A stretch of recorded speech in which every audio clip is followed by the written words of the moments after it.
Ito po ang gagamitin nating rubbing compound. Ayan. Odura po. Cream type po to.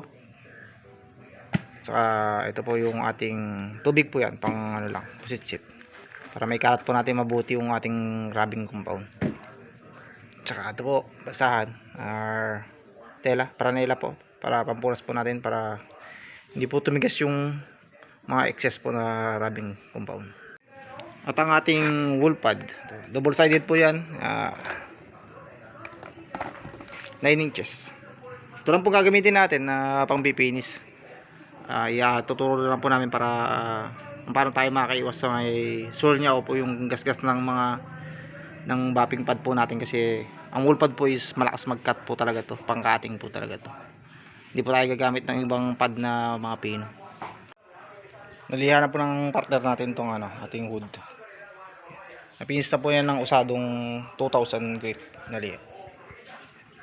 Mapapansin niyo po, halos wala na po siyang halos na po siyang orange peel or balatsu.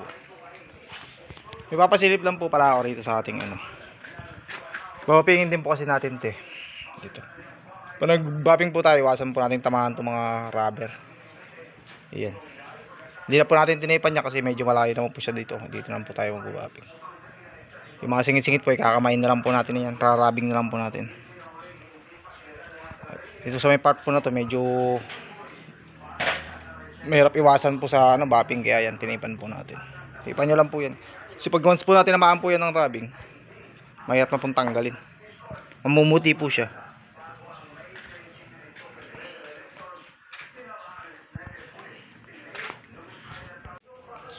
Dagdag tips na po wala dito sa mga edges po dito, sa mga kantuan po na yan.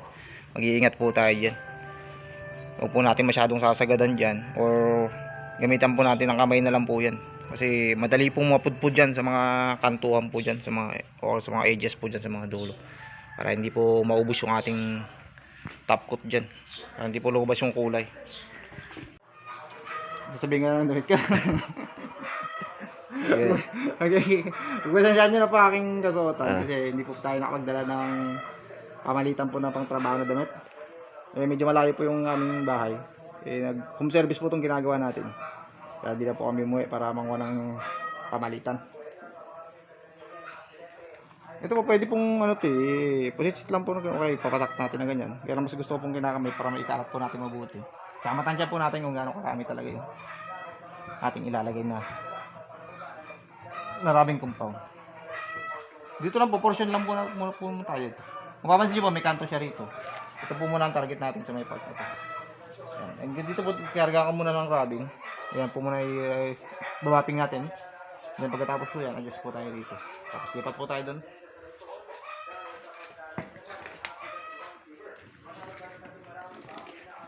Tubig natin, pasitsitan. Antayin lang po natin yung tubig, huwag po masyado kasi pag masyado maraming tubig, makalat po. Tatalsik po sa atin yung tubig. Set lang po natin sa number 1 yung natin, pag yung medyo matubig pa siya. Pero unti-unti po natin pabibilisan hanggang number 2. Pag naikalat na po natin yung rubbing, number 2 na po natin. Mag-ingat po pala tayo dito sa mga kanto na to. Madali po ma-burn yan mga. Pwede pong luwas yung kulay niya. Dito sa mga corner, so sa mga kanto na yan, huwag nyo pa po ilalaban yung ating pad. Once po na pinagatan po natin yan, pwede pong magasgas yan kasi medyo matalim din po.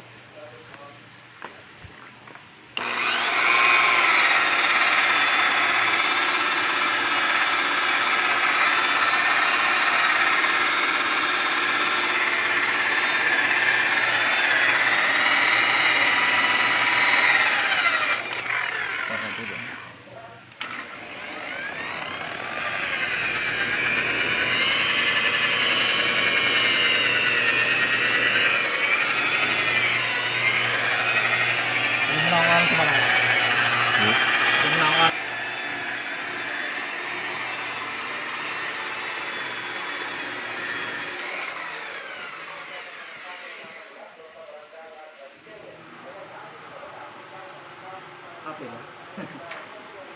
Yung look lang. Pag na po natin, napasadahan po natin ng unang pasada. Pusitan po natin uli ng tubig para yung mga excess po na rubbing na tumitigas, matanggal po na. Pag nasunod po natin, nalapasan po natin yan, susundan po natin agad ng buong pranela. Punasan po natin yan.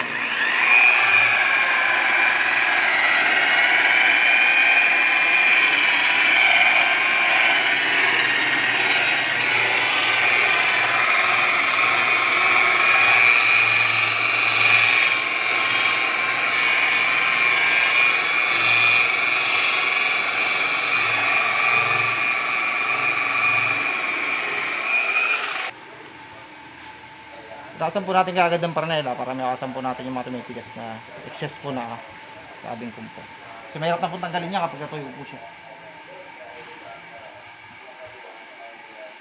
Dalawang pasada po gagawin natin dito. Nakaikot po tayo dito, balik na lang po tayo dito. Part natin. Okay? Wrapping na po natin ng isang pasada. Ayan na po. Makintab na po siya. Blame pa po natin yan, isang pasada pa po para talagang solid na solid po yung kanyang kintab.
Pero rabing na lang po natin dito sa mga parts po na sa singit-singit po yan.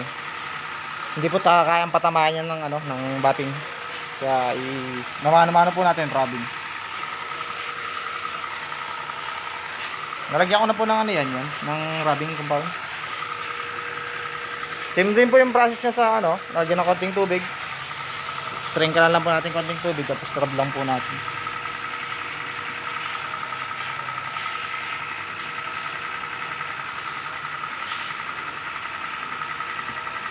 Ang lahat po ng parts na hindi po kayang patamaan ng ating ating bapping machine, ganyan lang po gagawin natin.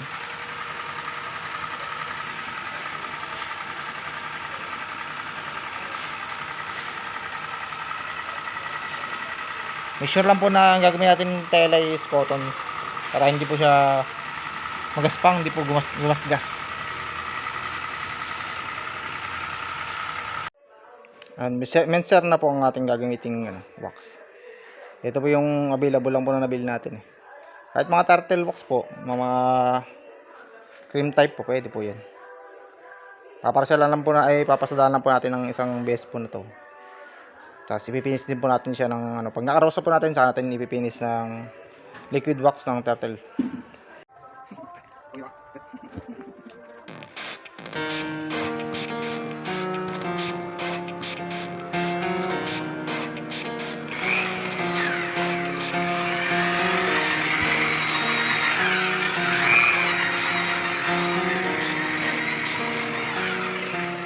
It starts with one thing, I don't know why. It doesn't even matter how hard you try. Keep that in mind. I designed this rhyme to explain in due time. All I know, time is a valuable thing. Watch it fly by as the pendulum swings. Watch it count down to the end of the day. The clock takes life away. It's so unreal. Didn't look out below. Watch the time go right out the window. Trying to hold on, didn't even know I wasted it all just to watch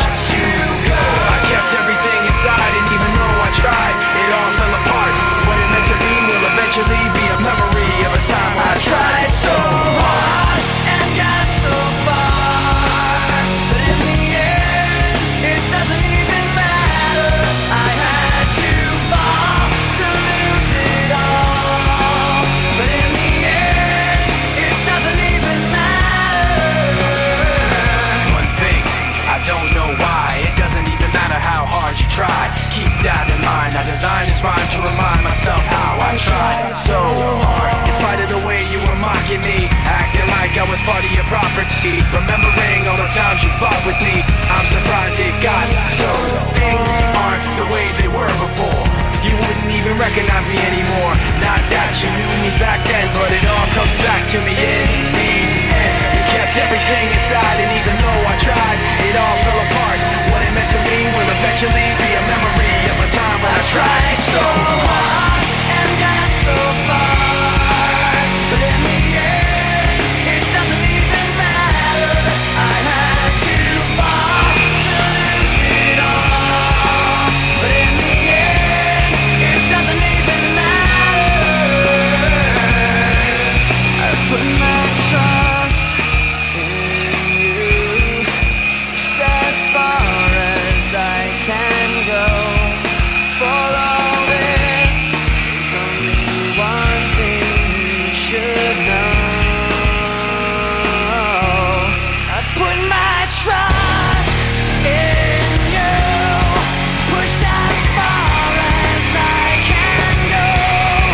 For all this, there's only one thing you should know.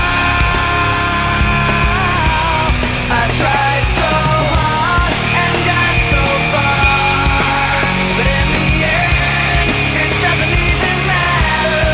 I had to fall to lose it all, but in the end, it doesn't even matter.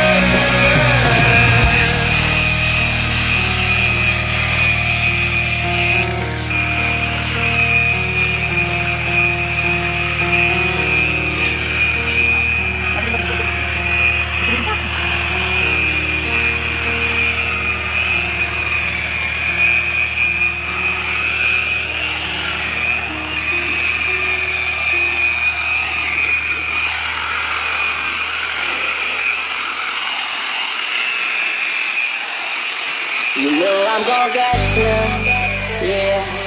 Whatever it takes to get there.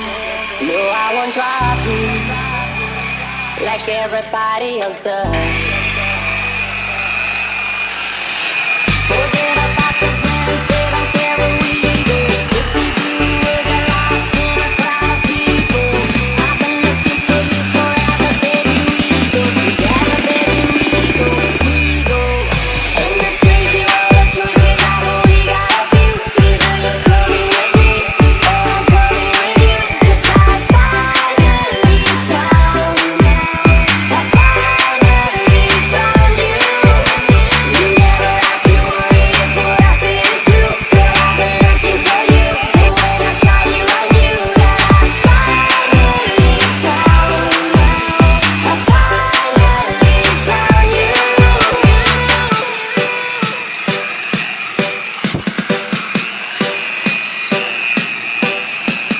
Diz Caiuba Remix. You know I'm gonna get.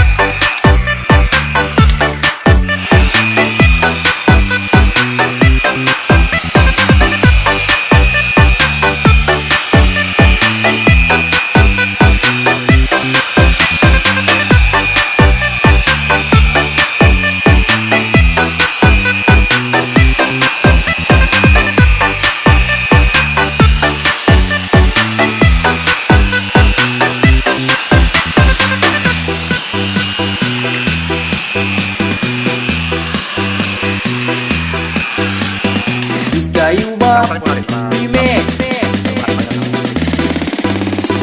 Make some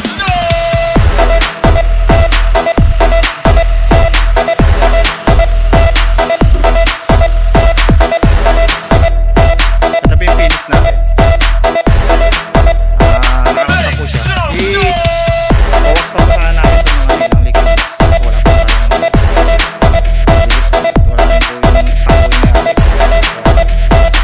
Kaya na lang po magaan. Bawas-bawas lang naman po. Madali lang. Kung sa tingin nyo po nakatulong po yung aming munting video. Pwede pong makairit ng likes po dyan, saka share po. Pwede po kayo mag-comment.